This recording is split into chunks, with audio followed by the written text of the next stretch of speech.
I never wanted to betray Nia. Not at first. We grew up together, shared food, shared secrets. We swore by the river that nothing would come between us. But life tests promises. Nia was loved. Respected. The chief wanted her as his wife. And me. I was just her shadow. No one saw me when she was around. No one cared. So, I made them care. It started small. Have you seen Nia sneak out at night?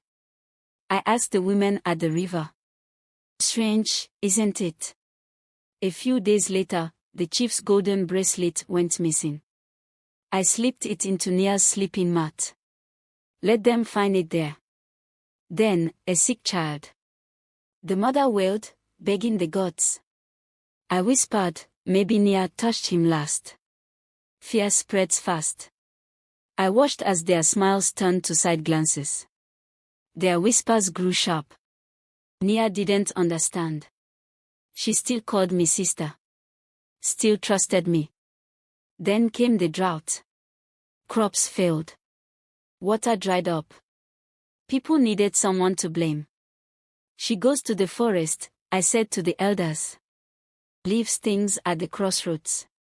You know what that means. That night, they followed her. She only went to pray, to beg the gods for rain. But when they saw her kneeling in the dark, they didn't see a desperate girl. They saw a curse. The chief could not marry a woman touched by bad spirits. The elders called a gathering. They dragged her to the center of the village. The people shouted. Accused. Spat. Nia turned to me. Eyes wide. Shaking. You know me, she whispered. Tell them. I stepped forward. Took a deep breath. And shook my head.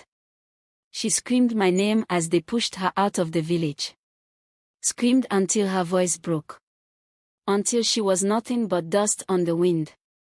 That night, the chief sent for me. He chose me instead.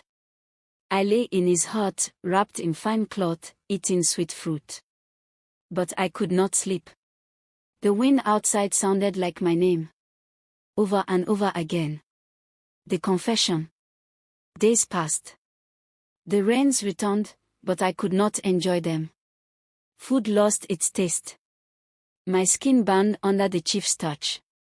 The sound of Nia's voice followed me everywhere. I saw her in the crowd, though she was gone.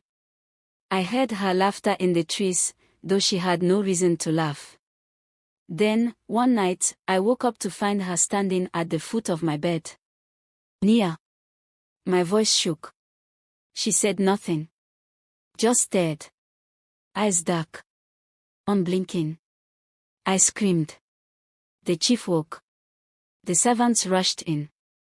But there was no one there. I ran to the elder's hut. Fell to my knees. I lied. I sobbed. I betrayed her. She was innocent. Gasps filled the air. The chief stepped back, disgusted. The elders looked at one another.